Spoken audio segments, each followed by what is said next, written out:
পানিহাটি তৃণমূল কংগ্রেসের সভাপতি আমাদের কাউন্সিলর প্রবীর ভট্টাচার্য, পূর্ব পানিহাটি তৃণমূল কংগ্রেসের সভাপতি আমাদের কাউন্সিলর শ্রী সম্রাট চক্রবর্তী, আমাদের মধ্যে উপস্থিত আমাদের প্রিয় পানিহাটি পৌরসভার চেয়ারম্যান শ্রী মলয় রায়, আমাদের মধ্যে সোমনাথ দে আমাদের chairman in council, Tirthankar Ghosh chairman in council, আমাদের মধ্যে প্রবীর মজুমদার এই 10 নম্বর ওয়ার্ডের কাউন্সিলর, অত্যন্ত সিনিয়র কাউন্সিলর উপস্থিত আছে, শম্ভুচন্দ্র আমাদের কাউন্সিলর উপস্থিত আছে, আমাদের এখানে মীনাক্ষী আমার এই 10 নম্বর ওয়ার্ডের কাউন্সিলর সেও উপস্থিত আছে, আমাদের জুলি সরকার পাত্র রয়েছে, স্বপ্নাদি আমার পুরনো কাউন্সিলর, রেখাদি আমার বর্তমান 31-এর কাউন্সিলর, আমাদের 6 নম্বর ওয়ার্ডের কাউন্সিলর আমাদের মৌসুমী ঘোষাল, আমাদের এখানে তারক হিয়া 11 নম্বর ওয়ার্ডের কাউন্সিলর, আরও অনেক সব কাউন্সিলররা সবাই রয়েছে না। আর এখানে আমার সঙ্গে বসে আছে আমাদের আরেকজন তৃণমূল কংগ্রেসের নেতৃত্ব। দেরি করে ফেলেছিস, আয় তৃণমূল কংগ্রেসের ওই তোমার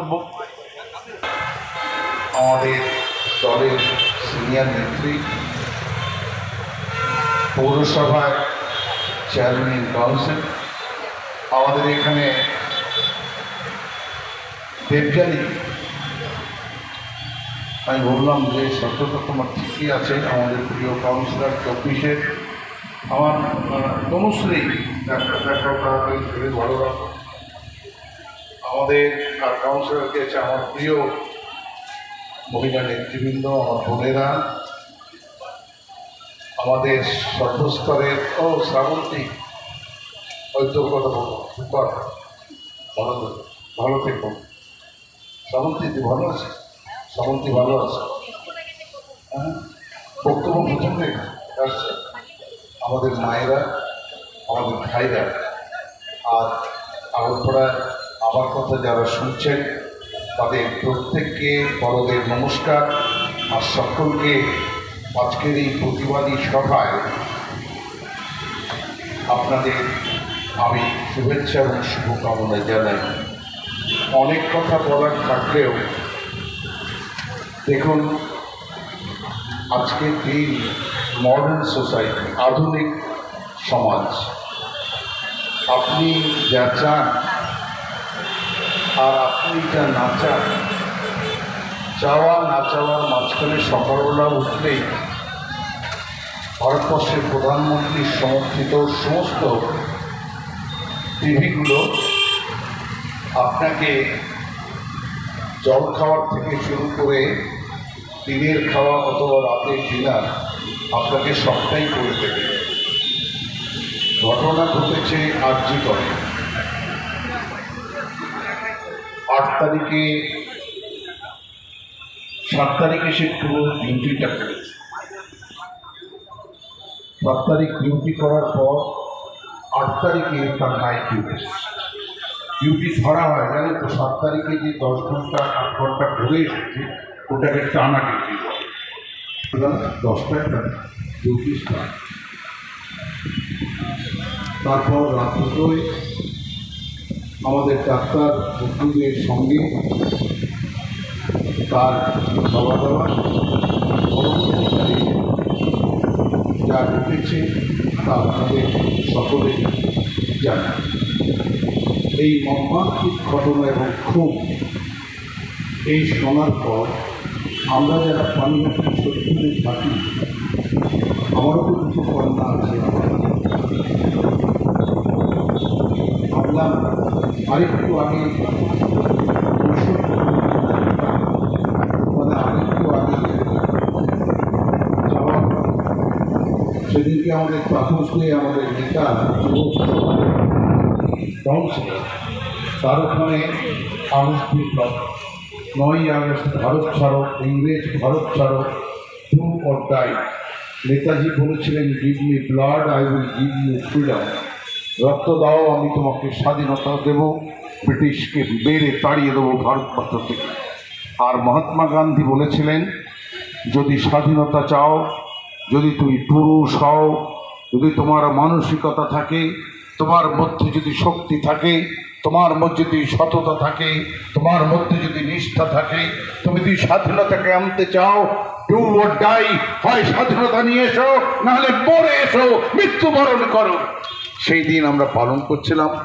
আমার চেয়ারম্যান, আমরা সবাই ছিলাম, তো আমরা সবাই ছিলাম। তোমরা হঠাৎ বাড়িতে এসে ওর বাড়ির আমার ওখানকার কাউন্সিলর এবং কলকাতার সমস্ত বন্ধুরা বলল যে তুই তো শুনেছিস? হ্যাঁ, আমি বললাম সকালে শুনলাম যে অসুস্থ হয়েছে, শুনেছি। তারপর বিশ্বাস করুন, আমি সোমনাথকে নিয়ে আরও ছেলে মেয়েদের নিয়ে আমি বললাম চল একবার দেখে আসি। যাকে মাধ্যমিকে আপনারা জানেন প্রতি বছর যিনি প্রাতঃস্মরণীয় আমাদের ডক্টর বিধানচন্দ্র রায়ের জন্মদিনে আমরা যারা শতকরা ভালো নম্বর পায়, 80 এবং তার উপরে পায়, তাদেরকে আমরা সম্মানিত করি, তাদের শুভেচ্ছা জানাই। ওই মেয়েটিকে দুবার আমরা শুভেচ্ছা জানিয়েছি, 11 ক্লাস 10 ক্লাস পাস করার পর এবং 12 ক্লাস পাস করার, মাধ্যমিক এবং উচ্চ মাধ্যমিকে। আমি সেখানে গিয়ে প্রথম যার সঙ্গে কথা বলি তার বাবা এবং মা। তারপর শুনলাম ওখানে যে সায়েন্টিফিক তদন্ত চলছে ওই ঘরে এবং জুডিশিয়াল ম্যাজিস্ট্রেট এসেছে আর সমস্ত এক্সপার্টরা রয়েছে। আমি তখন ওখান থেকে সরে কলকাতার পুলিশদের সঙ্গে কথা বলি, আমার স্বাস্থ্য দপ্তরের হাই অফিসিয়ালসদের সঙ্গে কথা বলি। একটা কথাই বলি যে আমি দুর্ভাগ্য আমার, আমি যে এলাকায় আমার ডাক্তার 2025-এ ডক্টর অফ মেডিসিন হতেন, আমি সেই এলাকার জনপ্রতিনিধি। দয়া করে আপনাদের কাছে আমি নিবেদন করি, যারা করেছে তার জন্য চরম শাস্তি হয়। এবং ঈশ্বরের কৃপা, সেদিন যখন তার প্রায় পোস্টমর্টম শেষ হয়ে এসেছে, খবর আসতে থাকে যে তার সম্মান, তাকে নির্যাতন করা হয়েছে, তাকে এমনভাবে খুন করা হয়েছে যা কোনো সাধারণ মানুষ, স্বাভাবিক মানুষ, কোনো মানসিকতা সেটা মেনে নিতে পারে না। আমি প্রথম ব্যক্তি ছিলাম, সাংবাদিক সম্মেলনে বলেছিলাম, এমন খুন, পাশবিক খুন, অত্যাচার যে করেছে তার ফাঁসি দিতে হবে। তারপর ধীরে ধীরে আমরা তার বাড়ি যাই, এরই মধ্যে ডেড বডি আসে। ডেড বডি কখন ছেড়ে দেয়? যখন সমস্ত তদন্ত শেষ হয়ে যায়। ওই তদন্তে তৃণমূল বললে তদন্ত নয়, বিজেপি বললে ততক্ষণ তদন্ত নয়, সিপিএম বললে ততক্ষণ তদন্ত নয়, যতক্ষণ ডাক্তার, পুলিশ এবং ফরেন্সিক যারা এক্সপার্ট তারা যতক্ষণ তাদের কাজ করার, কাটাছেঁড়া করার করবে, তারপর ডেড বডি বাবা মার হাতে দেবে। সেই বাবা মা সেই ডেড বডি নিয়ে 9:30 বাড়িতে পৌঁছয়। রাত 12টায় আমরা 11টার পর শ্মশানে যাই এবং শ্মশানকৃত্য প্রায় 1টার কাছাকাছি আমাদের শেষ হয়। আমাদের প্রায় সবাই কাউন্সিলররা ছিল, ওখানকার জনতা ছিল, আত্মীয় স্বজন, বাবা মা, পুলিশ, আমরা সবাই ছিলাম। এমন ঘটনা যেন কারো বাড়িতে না হয়, এমন করে কারো কন্যা যেন অকালে তার সম্মান হারিয়ে খুন হতে হয়। আমি আমার কথা খুব অল্প। আমার সেদিনই প্রশ্ন ছিল, আজকে অনেক প্রশ্ন আপনাদের সঙ্গে এসেছে। বিশ্বাস করুন, এখান থেকে মাত্র 7 মিনিট লাগবে কামারহাটি মেডিকেল কলেজে যেতে, সাগর দত্ত মেডিকেল কলেজ। এখনো পরিপূর্ণ নয়, তাও 100 ডাক্তারদের মধ্যে জুনিয়র ডাক্তার, পড়ুয়া ডাক্তার এবং সিনিয়র ডাক্তার থাকে। তার সঙ্গে নার্স থাকে, senior nurse, junior nurse, trainee nurse. তার সঙ্গে জিডিএ থাকে, সিকিউরিটি থাকে। কামারহাটি হাসপাতালে রাতে ডিউটিতে 10টার পর যদি যান তাহলে দেখবেন কম করে 400 doctor, senior doctor, junior doctor, পড়ুয়া doctor, senior nurse, nurse, trainee nurse, GDA এবং সিকিউরিটি মিলিয়ে আমাদের সাগর দত্তে 400 থাকে। ঠিক তেমনি আরজিকর আরও বড় হাসপাতাল, ওখানে আমি আমার অভিজ্ঞতা সঞ্চয় করে বলছি, সেই রাতে 500 ডিউটিতে ছিল doctor, senior doctor, junior doctor, trainee doctor, senior nurse, nurse, trainee nurse এবং জিডিএ, যাদেরকে আমরা নার্সের তলায় বলি, এবং সিকিউরিটি মিলিয়ে। আমি প্রশ্ন করি, এই প্রশ্ন আমার নয়, আপনার নয়, এই প্রশ্ন যাদের বিবেক আছে, বিবেচনা আছে, করতে চাই। 500 লোক নাইট ডিউটিতে আর 1500 ছাত্র ছাত্রী থাকে আরজিকরের হোস্টেলে। একজন মানুষ দেখলেন না। এমার্জেন্সির উপরে ঢুকতে গেলে সিকিউরিটি, ঢুকতে গেলে সিসি ক্যামেরা, একজন মানুষ দেখলেন যেখানে প্রবেশ নিষেধ, 4 তলার উপরে ওইখানে প্রবেশ নিষেধ, একজন মানুষ দেখলেন না। খাওয়া দাওয়া করলেন, গল্প করলেন, ডিউটিতে তাকে ইমার্জেন্সি কলে একবার ডাকলেন, তারপর তার সঙ্গে আর যোগাযোগ আপনাদের হলো না। কাপুরুষের দল, 500 ডাক্তার ছিল, তারা ওই মেয়েটিকে রক্ষা করতে পারেনি। পরের দিন বীরের ভূমিকা নিয়েছে, জানেন, বীরত্ব দেখবেন। আসুন, শয়ে শয়ে মানুষ, আমাকে ঠেলে ঢুকতে হচ্ছে, ওই ব্যাপারটা কি? ডাক্তার বলুন, সাংবাদিকরা কাঁদে, ক্যামেরা নিয়ে বলুন, উকিলরা বলুন, পুলিশ বলুন, শয়ে শয়ে মানুষ, হাসপাতাল ভর্তি চারিদিকে। আমি বললাম যে কালকে তো 500 রাত্রিবেলা ডিউটিতে ছিল, একজন মানুষ ওই মেয়েটিকে, ওই মেয়ে ডাক্তারটিকে, ট্রেনি ডাক্তারটিকে রক্ষা করতে পারেনি। এরা বীরের দল। আজকে তারা বিচার চাইছে। আমাদের সরকার, জুনিয়র ডাক্তাররা যা বলেছে, এখানে সম্রাট বলে গেছে, যা চেয়েছে, একে সরিয়ে দিতে হবে, তাকে সরিয়ে দিতে হবে, সুপারিনটেন্ডেন্টকে সরিয়ে দিতে হবে, সুপারকে সরাতে হবে, যাকে বলেছে আমাদের সরকার সব কিছু ছাত্রদের কথা মেনে সকলকে সরিয়ে দিয়েছে। হ্যাঁ, সন্দীপ ঘোষের বেলায় আপাত চোখে আমাদের মনে হতে পারে তাকে কেন অন্য জায়গায় রেখে দিল, তাকে কেন বরখাস্ত করা হলো না। আপনারা আইন বলে, আইন বলছে যে যিনি ওই হাসপাতালের সর্বময় প্রিন্সিপাল, তার কাছে অনেক জবাবদিহি থাকে, তাকে অনেক প্রশ্ন করতে হয়, তার অনেক দায়িত্ব ছিল, সেই দায়িত্ব পালন করেছে কিনা দেখতে হয়। সরকারের দ্বিধা বিভক্ত ছিল, আর সেইটুকু অবসরে সিপিএম আর বিজেপি আর সহ্য করতে পারেন, আর অপেক্ষা করেনি।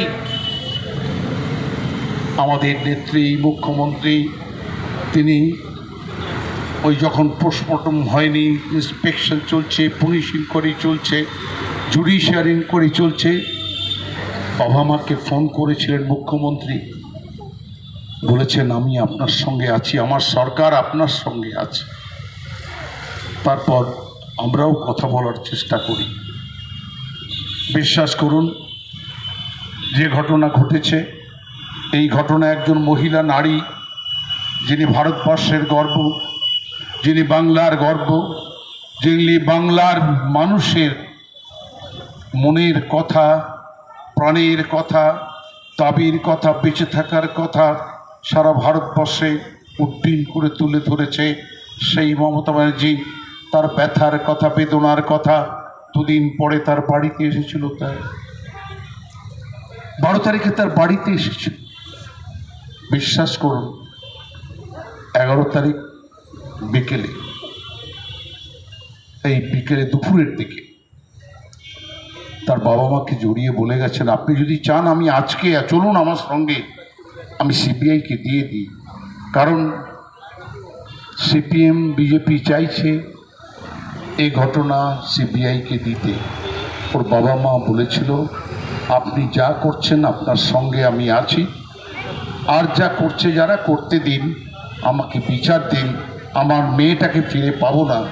কিন্তু যারা এ কাজ করেছে, ঘৃণ্য কাজ, এই পাশবিক অত্যাচার খুন, তারা যেন শাস্তি পায়, এটাই আমার কামনা। বিশ্বাস করুন 12 ঘন্টার মধ্যে যারা আমরা তৃণমূল করি, যারা মমতা ব্যানার্জিকে সমর্থন করি, তাদের বুক ভরে ওঠে না। ওই গভীর রাতে কোনো ডাক্তার দেখলো না, কোনো সিকিউরিটি দেখলো না, কোনো পুলিশ দেখলো না, কোনো জুনিয়র ডাক্তার দেখলো না, কোনো সিনিয়র ডাক্তার দেখলো না, কোনো নার্স দেখলো না, ট্রেনি নার্স দেখলো না, জিডিএ দেখলো না। পরদিন সব বীরত্বে ভরা সব বীরেরা হাজির হয়ে গেল। আর মমতা ব্যানার্জি বলছেন, আমার সরকার দোষী, যে যাকে দেখা গিয়েছে কলকাতা পুলিশ। ঠিকই তো, স্কটল্যান্ড ইয়ার্ডের পর কলকাতা পুলিশের দক্ষতা, 12 ঘন্টার মধ্যে 9 তারিখে তাকে গ্রেপ্তার করেছে। আর বলেছে আমাকে আর 3-4টি সময় দিন, আর যদি কেউ সঙ্গে থাকে তাকে গ্রেপ্তার করে আপনি বাংলার মা জুনিয়র ডাক্তার, তাকে আমি জাস্টিস দেব, আমি কথা দিচ্ছি।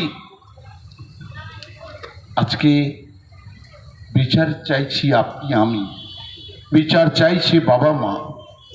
আর রাজনীতির দলেরা তারা বিচার চাইছে না, তারা বিচার চাইছে রাজনৈতিক বিচার। কি রাজনৈতিক বিচার? 11তে হেরেছে, 16তে হেরেছে, 19-এ হেরেছে, 21-এ হেরেছে, 24-এ হেরে গেছে। হেরে যাওয়ার যে কি যন্ত্রণা, তা সহ্য করা যায় না। তাই মমতাকে বাগে পেয়েছে, বিজেপি লাফিয়ে পড়েছে, আর সিপিএম ঘর থেকে বেরিয়ে পড়েছে। চারিদিকে আওয়াজ দাও, উই ওয়ান্ট জাস্টিস। দফা 1 কলকাতা পুলিশ কমিশনের তার পদত্যাগ চাই। দফা 2 বাংলার মুখ্যমন্ত্রীর পদত্যাগ চাই। এখানে আমাদের সব বক্তারাই বলে গিয়েছে। মাত্র 11 দিন আগে মহারাষ্ট্রে একজন 6-এ একজন 7-এ 2টি মেয়ে দিনে দুপুরে তাকে যেভাবে তাদের সম্মান নষ্ট করা হয়েছে, হাজার হাজার মানুষ বেরিয়ে পড়ে প্রতিবাদ করেছে। বিজেপি সরকার লাঠি পেটা করে, রক্তাক্ত করে তাদেরকে সব জেলখানায় দিয়েছে। আর বিজেপি সরকার বলেছে এখানে স্ট্রাইক করা চলবে না, হরতাল করা চলবে না, কাজ বন্ধ করা চলবে না। এটা মহারাষ্ট্র। সেই বিজেপি পশ্চিমবাংলায় বলছে হরতাল করতে হবে, পুলিশকে মারতে হবে, মমতার বাড়ি ভেঙে দিতে হবে, কালীঘাট যেতে হবে, মমতার লালবাজারে যেতে হবে, পুলিশকে মেরে ফেলতে হবে, নবান্নতে ভেঙে যেতে হবে, এতে মমতা ব্যানার্জি হাওয়াই জাহাজ করে পালিয়ে যায়। এক গভীর স্বপ্নে, যে স্বপ্ন নয়, যে ষড়যন্ত্র সিপিএম বিজেপি করেছে, আজ ধীরে ধীরে প্রকাশ পাচ্ছে। প্রকাশ নাম্বার 1, 14 তারিখে তো আমার সোদপুরে কম করে 5, 6, 7, 8 হাজার ছেলে মেয়েরা এসেছিলেন, আমার কন্যাও ছিল। আর চিকার সবাই আমরা চেয়েছি। হঠাৎ করে 14 তারিখে 13 তারিখে যখন সিবিআই দিয়ে দিল, 14 তারিখ থেকে রাজনৈতিক ষড়যন্ত্রকারীরা যারা বাংলাকে, ভারতবর্ষে অপমান করতে চায়, বাঙালির অস্মিতাকে নিয়ে রাজনীতি করতে চায়, বাঙালির ধর্মকে, কর্মকে, বাঙালির একতাকে, ঐক্যকে, প্রগতিকে যারা প্রতিদলিত করতে চায়, বেরিয়ে পড়লেন। দফা 1 কি সম্রাট কি বলল? দফা 1 আমাদের দফা আমাদের দফা মেয়েটি যে তাকে পাশবিক অত্যাচার করেছে, যার সম্মান নষ্ট করেছে বাংলার মেয়ে ডাক্তার, তার ফাঁসি চাই। ওরা বলছে লালবাজারের দফা 1 পুলিশ কমিশনার পদত্যাগ চাই, দফা 2 মুখ্যমন্ত্রীর পদত্যাগ চাই। কেন মুখ্যমন্ত্রী? তোমরা সিপিএম এর ডাক্তাররা তো ওখানে বসেছিলে, সারা রাত ওখানে 500 ডাক্তার, জুনিয়র ডাক্তার, তোমরা সবাই ছিলে, কেন রক্ষা করতে পারো এই মেয়েটিকে? তোমাদের কোনো জবাব হবে না। আজ তোমরা এখান থেকে Sagar Dutta medical college, RG Kar medical college, Kolkata medical college, PG হাসপাতাল, ন্যাশনাল মেডিকেল কলেজ, 6টা হাসপাতালে 1 লক্ষ লোক সকাল থেকে রাত 12টা পর্যন্ত যায়। আজকে সব ডাক্তাররা তারা কর্মবিরতি পালন করছে। ভারতবর্ষের supreme court chief justice of India বলছেন চন্দ্রচূড় যে আপনারা কাজে ফিরে যান। বিচার সিবিআই নিয়েছে, বিচার সিবিআই করবে না, তদন্ত করবে, বিচার সুপ্রিম কোর্ট করবে, কলকাতা হাইকোর্ট করবে, আপনারা কাজে ফিরে যান। সিপিএম এবং বিজেপি কখনোদিনও বাংলার মানুষকে তারা শান্তি দিতে চায় না, বাংলার মানুষ খেয়ে পড়ে ভালো থাক এটা কখনো চায় না। তাই ভারতবর্ষের সব ডাক্তাররা, সিনিয়র জুনিয়র সব নার্সরা তারা কাজে ফিরে গেছে। একমাত্র আরজিকর তার দাবিতে সিপিএম, অতি বাম, বিজেপি তারা বলছে যতক্ষণ না মমতার বাড়ি ভাঙতে পারছি আমরা আন্দোলন চালিয়ে যাব। এই যে স্বাস্থ্যসাথীর কথা বলেছি, 7 কোটি মানুষ পশ্চিমবঙ্গে স্বাস্থ্যসাথী পান, কোথায় যাবে তারা? অ্যাপোলোতে একদিন চিকিৎসায় 50 থেকে 60 হাজার টাকা লাগে। যে কোনো প্রাইভেট হাসপাতালে যাবেন, ক্রিটিক্যাল ডিজিজ হলে 50, 60, 70 হাজার টাকা নেবে। কোথায় পাবে? বাড়িঘর বিক্রি হয়ে যাবে, সন্তান সন্ততি বিক্রি করে দিতে হবে। মানবিকতার প্রশ্নে ডাক্তাররা আজও কাজে ফেরেনি। মানবিকতার খাতিরে সেদিন রাতে ডিউটি ছিল, দুষ্কৃতীকে তারা ধরেনি। মানবিকতার খাতিরে তারা দেশের মানুষের সঙ্গে বেইমানি করছে। আমাদের ছেলে মেয়েদের 14 তারিখের পর 14 তারিখ রাত্রিবেলা যখন দেখছে কে বক্তৃতা দিচ্ছে, দুলাল চক্রবর্তী। আমাদের বাড়ির সব ছেলে মেয়েরা লেখাপড়া জানা ছিল নেই, ওইটা তো নির্মলদার কাছে হেরে গেছে, ওটা কেন বক্তৃতা দিতে এসেছে? তারপরে লোকে বড়নগর থেকে নিয়ে এসেছে, জানেন সিপিএম চালাক আছে, যদি যারা চেনে তাদের মধ্যে না পড়ে। এক তো দুলালকে চিনেছে, তারপর নিয়ে এসেছে তন্ময় ভট্টাচার্য বড়নগরে, যে হেরে গায়, হেরে ভট্টাচার্য, হেরো ভট্টাচার্য, তাকে নিয়ে এসেছে। এবার সব ছেলে মেয়েরা বুঝতে পেরেছে এটা জাস্টিস নয়, এটা রাজনীতি, এটা ষড়যন্ত্র মমতার বিরুদ্ধে, হত্যার বিচার এরা চায় না, এরা রাজনীতির গদি চায়, এরা গদি মিডিয়া আর গদি চায় সিপিএম এবং বিজেপি। আমি সিপিএমকে জিজ্ঞাসা করি, তোমার এমএলএ ধর্ষণ করেছে কোথায়? কেরালাতে সিপিএম গভর্নমেন্ট মানুষ আন্দোলন করেছে, আর তুমি বলেছো হরতাল করা যাবে না, চারিদিকে মিলিটারি নামিয়ে দিয়েছো। ও সিপিএম কেমন আছেন? আন্দোলন কে করছে? কমিউনিস্ট পার্টি ইন্ডিয়া, সিপিআই, তারা বলছে ছাড়বো না। রাজা বলছে ছাড়বো না। অন্যায় যদি হয়ে থাকে, অপরাধ যদি করে থাকে, যে করবে তার বিরুদ্ধে আন্দোলন করব। কই মহারাষ্ট্রে, কই তোমরা মিছিল বের করলে না? 250 বাড়ি, ছেলে মেয়ে বউ তারা খুন হয়েছে। মণিপুরে প্রায় 40 জন মহিলার উপরে ধর্ষণ হয়েছে। মিলিটারিতে চাকরি করে 2 জন তার স্ত্রীকে ধর্ষণ করে উলঙ্গ নৃত্য করেছে বিজেপি। ওই বিজেপি মণিপুর তোমার প্রধানমন্ত্রী কি বলছে? ভারতবর্ষে মাননীয় রাষ্ট্রপতি কি বলছেন? একবার মায়েরা আমার কথা যারা শুনছেন, একবার বিচার করবেন। জাস্টিস ফর আরজিকর, এর জন্য উই স্ট্যান্ড ফর লাইফ। আমাদের জীবন থাকতে, এই মমতা ব্যানার্জি থাকতে ছাড়বো না, ছাড়বো না। আর্জি করে যারা এই ঘটনা ঘটিয়েছে তাদের ফাঁসির কাঠগোড়ায় আমরা ঝোলাবই। কি করবে? কেরালাতে তোমার লোক ধর্ষণ করলে তুমি খুব ভালো, মহারাষ্ট্রে বিজেপি করছে, আর উত্তরপ্রদেশ ঘরে ঘরে মেয়েরা বেরোতে পারে না সন্ধ্যে 7টার পর। আমি রাজনীতির কথা বলছি না, আমি উত্তরপ্রদেশের প্রত্যেকটি শহরের কথা বলছি। সন্ধ্যে 7টার পর আমাদের মতো রাত 12টায়, 10টায়, 11টায়। আর সোদপুর আগরপাড়া কি হয়েছে? ফুড ভিলেজ, ভালো ইলেকট্রনিক্স, কম্পিউটার সেন্টার, ভালো জামা কাপড়, লোকের যা কিছু ভালো লাগে আগরপাড়া সোদপুরে পাবেন। এমন কোনো জিনিস নেই আগরপাড়া সোদপুরে পাওয়া যাবে না।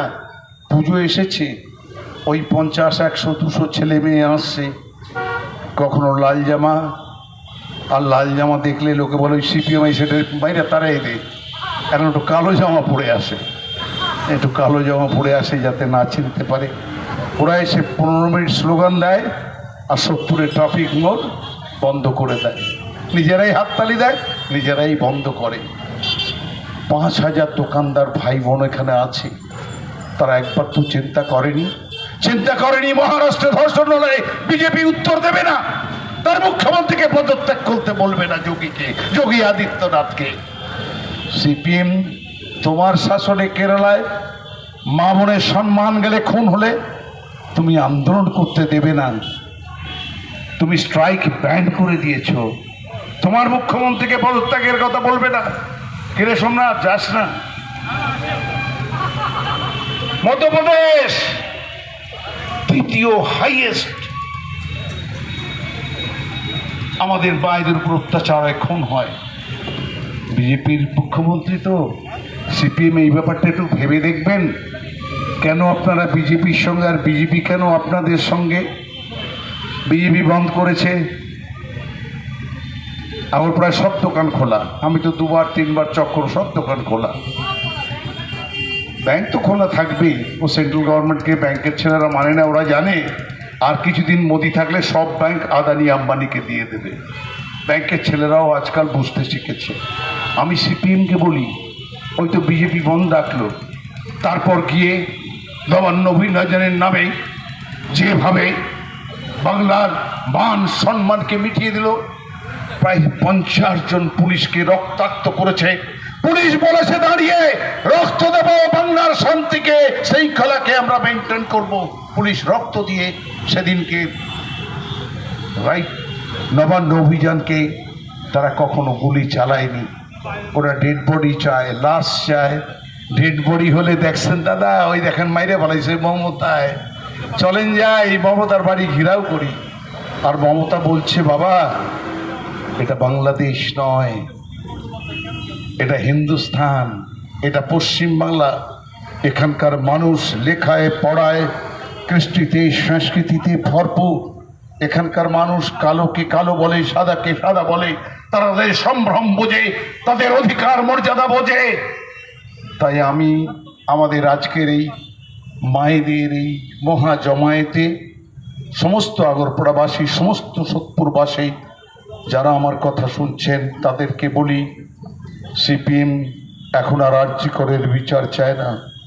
সহজ এবং সরল পথে মমতার বাড়িটাকে জ্বালিয়ে দিয়ে মমতাকে শেষ করে দিতে চায়। বাংলার মানুষ কেন খেয়ে পড়ে দিল্লি টাকা দিচ্ছে না? খাদ্যর টাকা বন্ধ করেছে, 100 দিনের কাজের টাকা বন্ধ করেছে, গরিব মানুষের ঘরের টাকা বন্ধ করেছে, শিক্ষার টাকা বন্ধ করেছে, সমস্ত টাকা বন্ধ করে দিয়ে বিজেপি আজকে যুদ্ধ ঘোষণা করেছে। একটি দেশ যেখানে ভারত সরকার থাকবে, রাজ্যের সরকার থাকবে, ফেডারেল স্ট্রাকচার, সংবিধান বলছে দুইয়ের ক্ষমতা, দুজনের একসঙ্গে দুজন কাজ করবে। বাংলার 10.5 কোটি মানুষকে বিজেপি সরকার না খাইয়ে মেরে ফেলবে, আর রাষ্ট্রপতি তিনি দুঃখ প্রকাশ করবেন। আমি শুধু একবার বলি মায়েদের কাছে যে ভাইরা আমার কথা শুনছেন, 40 জন মা খুন হয়েছে, ধর্ষিতা হয়েছে। যে মায়ের স্বামী ভারতকে রক্ষা করতে কাশ্মীর বর্ডারে, ভারতকে রক্ষা করতে সেনা সীমান্তে রয়েছে, তার স্ত্রীকে তারা শুধু ধর্ষণ করেছে তা নয়, বিজেপির লোকেরা তাকে উলঙ্গ হাঁটিয়েছে, ভারতবর্ষের ক্যামেরা টিভি প্রচার করেছে। বিজেপি, তোমার কাছে কিছু জবাব আছে? তাই ভারতবর্ষের গণতন্ত্র আজকে বিপন্ন। আরজিকর, জাস্টিস ফর আরজিকর, ঠিক আছে, কিন্তু জাস্টিস ফর কলকাতা পুলিশের পদত্যাগ, জাস্টিস ফর মমতার পদত্যাগ, এবং কিছু সিপিএম তো পাড়ায় পাড়ায় বিজেপি তো বলেই দিল, দেখবেন সব রেডি হয়ে গেছে, এয়ারপোর্টে চলে যান, মমতার এবার যাবার পালা। মমতা বলে, তুই অনেক দেখেছিস, মমতাকে দেখিসনি। সেদিনকে মমতা সিঙ্গুরে দাঁড়িয়ে তাপসী মালিক সামনে চোখের জল ফেলে বলেছিল, হে তাপসী, 18 বছরের তাপসী, বাবা মার সামনে তাকে টেনে নিয়ে গিয়ে ধর্ষণ করে বাবা মায়ের সামনে ওখানে জানিয়ে দিয়েছিল। আর মমতা প্রতিবাদ করতে গিয়েছিল, চুলের মুঠি ধরে তাকে মারতে মারতে কলকাতার ঘোড়ের মাঠে নিয়ে এসেছিল। এই সিপিএম, এই সিপিএম, এই সিপিএম, তারা চাইছে মমতাকে, মমতা আন্দোলনের মধ্যে দিয়ে মমতা দ্বিতীয়বার বাংলাকে স্বাধীন করেছে। সিপিএমের অগণতান্ত্রিক স্বৈরতন্ত্রের পথ থেকে মমতা আছে, মমতা থাকবে। আরজিকর বিচার পাবে, ওই মেয়েটি বিচার পাবে। বিজেপি গণতন্ত্রকে শেষ করে দিয়েছিল। আজকে যে মমতা যদি উঠে না দাঁড়াতো, যদি 40টা সিটের কাছাকাছি না পেত, ভারতবর্ষে যদি বিজেপি 240-এ আটকে না যেত, ভারতবর্ষের দেশটাকে শুধু ভারতবর্ষ দেশ হিসেবে থাকতো, ভারতবর্ষের সংবিধান, ভারতবর্ষের কৃষ্টি, ভারতবর্ষের সংস্কৃতি তারা গুড়িয়ে দিত। কারণ ওরা ধর্মের নামে, জাতপাতের নামে, বর্ণের নামে পজ্জাতি করে ভারতবর্ষকে টুকরো টুকরো করে দিয়ে ভারতবর্ষের স্বাভিমান তাকে শেষ করে দিত। তাই গণতন্ত্রকে রক্ষা করতে হবে। সিপিএম কি বলছেন? বিজেপির সঙ্গে যেতে হবে। লজ্জা করে না? বিজেপি জাস্টিস চাইছে। উত্তরপ্রদেশে যে মেয়েটি ধর্ষণ হয়েছে, হাজার হাজার মানুষ তার পেছনে গিয়েছে, সেই সিনিয়র স্টাফ নার্স, তারপরের দিন যে মেয়েটি ধর্ষিতা হয়েছে তার বাড়ি কেন প্রতিবাদ করেছে? বুলডোজার দিয়ে ভেঙে দিয়েছে। আপনারা চান সেই বিজেপি যারা বাংলাকে অশান্ত করতে চাইছে, বাংলাকে তার অধিকার মর্যাদাকে পদদলিত করছে? সাবধান থাকুন বন্ধুরা আমার, মায়ের আমরা তোলো, হাত করো প্রতিবাদ। দফা 1 আরজিকরে জাস্টিস চাই। দফা 2 সিপিএম বিজেপির এই অভিসন্ধি, এই ষড়যন্ত্র থেকে বাংলার শান্তিকে, বাংলার একতাকে, বাংলার ঐক্যকে আমরা রক্ষা করবই, রক্ষা করবই এই প্রতিজ্ঞা গ্রহণ করে। আমি শুধু বলি, খবরের কাগজে তো বিচার করেই ফেলেছে, দেখবেন এখনো পুলিশ একজনকে গ্রেপ্তার করেছে, কলকাতা পুলিশ প্রমাণ করে দিয়েছে একের পর এক। বিজেপি আজকে 20 দিন কিছুই করতে পারেনি। তাও বলছে গদি মিডিয়া যে বিজেপি কোত্থেকে করবে, আরজিকর হাসপাতালটাকেই তো মমতা খেয়ে ফেলেছে। আরজিকর হাসপাতাল নাকি নেই। সত্যি কথা কি, আরজিকর হাসপাতালে আজকে গুন্ডা রাজ হয়েছে। 7 থেকে 10 হাজার লোক জাস্টিস ফর আরজিকর চেয়ে যেদিনকে তারা ঢুকে পড়েছিল হাসপাতালে, সিপিএম তুমি কি করে মুখ দেখাও তোমার ঝান্ডা নিয়ে, বিজেপি তোমার ঝান্ডা নিয়ে। সেদিনকে গভীর রাতে আরজিকর হাসপাতালে ঢুকে 100 কোটি টাকারও বেশি হাসপাতালের সমস্ত মেশিন পত্র ভেঙে দিয়ে ডাক্তারদের অপমান করে যে কাণ্ড তোমরা করেছ, আগামী দিন মানুষ তোমায় ক্ষমা করবে না। যেমনি ক্ষমা করবো না আমরা আমাদের বোন ডাক্তারকে, যে অত্যাচার করেছে তাকে ক্ষমা নয়, তার ফাঁসি চাই, ফাঁসি চাই। এ আওয়াজ চলবে, এ আওয়াজে আমাদের সংগ্রাম চলছে, চলবে। আপনারা পাশে থাকুন, আমি সদা সর্বদা আপনাদের পাশে আছি। অনেকে বলছে নির্মল ঘোষ এমএলএর কালো হাত ভেঙে দাও, গুড়িয়ে দাও। আমি বাবারে তোরে খুঁজতেইব না, বাঙাল কথা বোঝেন? হ্যাঁ, তোরে খুঁজতেইব না, তুই কোথায় যেতে হবে আমাকে? আমি সোমনাথ আমাদের দুই দলের দুই পাড়ের প্রেসিডেন্টকে নিয়ে, প্রবীরকে আর সম্রাটকে নিয়ে চলে যাব। তোমরা হাত পা ভেঙে দাও। যদি হাত পা ভেঙে দিয়ে তোমরা যদি তিলোত্তমার বিচার পাও তাহলে নিয়ে চলো আমাকে, কেন আমি তো মানুষ। আমি যে কোনো বিপদে, যে কোনো আপদে আমি মানুষের পাশে আছি, তোমার জন্মের আগের থেকে আছি। 55 ইয়ার্স, 55 বছর ধরে লাগাতার মানুষের পাশে আছি। তুমি আমার হাত ভাঙবে? সিপিএমের সাহসের তো বলিহারি।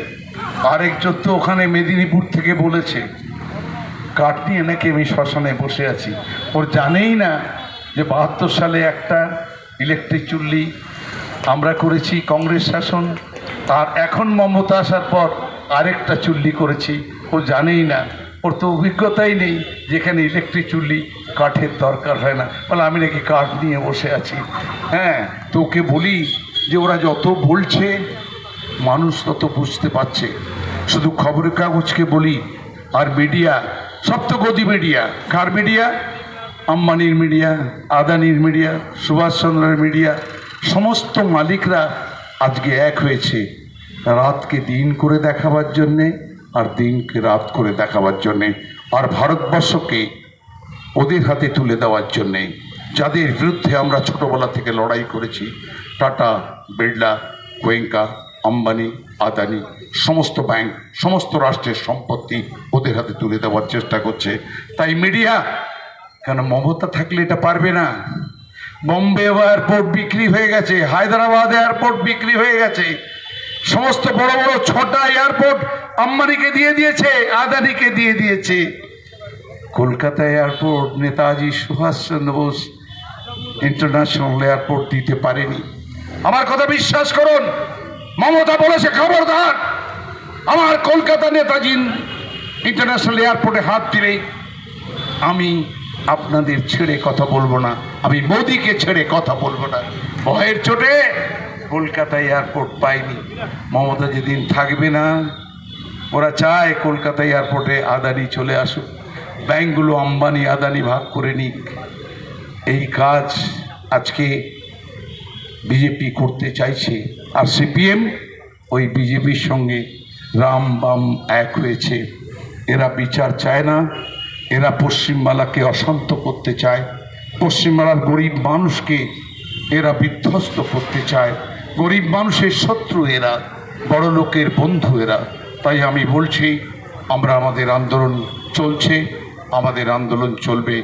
আপনারা জীবন জনজীবন স্বাভাবিক রাখুন।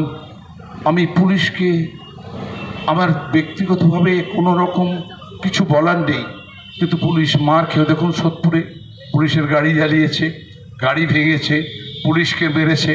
আমায় যে স্যার কী করবো? আমি বলি দেখুন আমার তো হাত পা ভেঙে ফেলবে বলছে। তাই আপনারা, এটা তো গণ আন্দোলন, এর মধ্যে ঢুকে আছে অনেক ভালো মানুষ, অনেক ছেলে মেয়েরা যারা এখনো বুঝে উঠতে পারেনি সিপিএম যে প্রকৃত অর্থে আর্জিকর মামলায় ওই ডাক্তার মেয়েটির জন্য জাস্টিস চাইছে না, ওরা গদি চাইছে, গদি চাইছে, রাজনীতি করছে। একটু সময় দিন, সবাই বুঝতে পারবে। মমতা বলছে আমি নতুন আইন আনব। আগামীকাল শুরু হবে আমাদের নতুন আইনের পর্ব। আমরা যা বলেছি ফাঁসি, সেই ফাঁসির আইন আগামীকাল কলকাতায় বাংলার বিধানসভায় আমরা আনবো। সিপিএম তুমি দেখে নেবে, বিজেপিকে আমরা দেখিয়ে দেব। আন্দোলন নয়, বাংলার গণতন্ত্রকে, ভারতবর্ষের সংবিধানকে আমরা রক্ষা করবই, আমরা রক্ষা করব। জয় হিন্দ, বন্দে মাতরম। তৃণমূল মহিলা কংগ্রেস জিন্দাবাদ, তৃণমূল কংগ্রেস জিন্দাবাদ, মমতা ব্যানার্জি জিন্দাবাদ, অভিষেক ব্যানার্জি জিন্দাবাদ। জয় হিন্দ, জয় বাংলা। তোমরা শেষ কর। আমি ছাত্রদের স্লোগান দিন না। আমাদের অবস্থান বিক্ষোভ অনেকক্ষণ ধরে চলছে। আমি ছাত্রের জন বলবো, সামনে আসতে। তৃণমূল কংগ্রেস জিন্দাবাদ, তৃণমূল মহিলা কংগ্রেস জিন্দাবাদ, তৃণমূল যুব কংগ্রেস জিন্দাবাদ, তৃণমূল ছাত্র পরিষদ জিন্দাবাদ। একটাই স্বর, একটাই স্বর, সকলের একটাই স্বর, সারা বাংলার একটাই স্বর। সিবিআই কে চেপে ধর, মহিলারা এগিয়ে বল, চারিদিকে বল বল, সবাই মিলে এগিয়ে বল, সবাই মিলে এগিয়ে বল। সারা বাংলায় বলছে তাই, সারা বাংলায় বলছে চাই, সারা বাংলায় বিচার চাই, অপরাধীর ফাঁসি চাই, সারা বাংলায় বিচার চাই, অপরাধীর ফাঁসি চাই, সারা